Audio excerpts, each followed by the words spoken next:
இன்றைய கர்த்தருடைய வார்த்தையின் வெளிப்பாட்டை கவனிக்கலாம். எபேசியர் 5:1. ஆதலால் நீங்கள் பிரியமான பிள்ளைகளைப் போல தேவனை பின்பற்றுகிறவர்களாக இருங்கள். நாம் யாரோடு அதிக நேரம் செலவழிக்கிறோமோ அவர்களைப் போல நாம் பேச பழக ஆரம்பித்து விடுவோம்.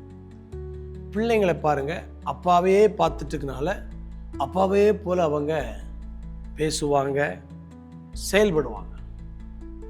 நீங்கள் தேவனை பார்க்கும் பொழுது தேவனைப் போலவே உங்களுடைய நடவடிக்கைகள் மாறும்.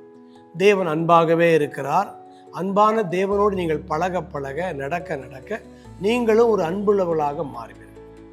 ஸோ அவருடைய சாயலை பிரதிபலிக்கிறவர்களாக இருக்கிறீர்கள்.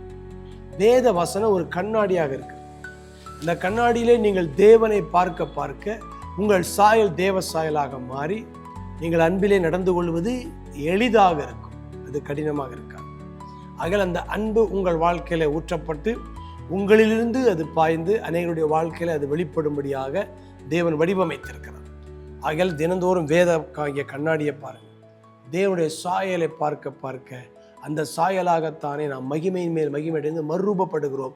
தேவனைப் போல இங்கு வசனம் சொல்லப்பட்டது போல பிரியமான பிள்ளைகளைப் போல தேவனை பின்பற்றலாக நாம் சாயலாக சாட்சியாக வாழ கிருபை கொடுப்பார். உங்கள் வாழ்க்கையில அன்பின் தேவ சாயல் வெளிப்படுவதாக ஜெபிக்கலாம். தகப்பனே, இந்த நாளிலும் தேவனைப் போல நாங்கள் நடக்கும்படி அழைக்கப்பட்டிருக்கிறோம். தேவன் அன்பாக இருக்கிறார். அன்பில் நடந்து கொள்வதுதான் தேவனை பின்பற்றுவது என்று அறிந்து கொண்டு வாழ உதவி செய்யுங்க. அன்பின் ஆவி ஊற்றப்படுகிறபடி நமக்கு நன்றி. ஆசீர்வதிக்கிறேன் இயேசுவின் மூலம்.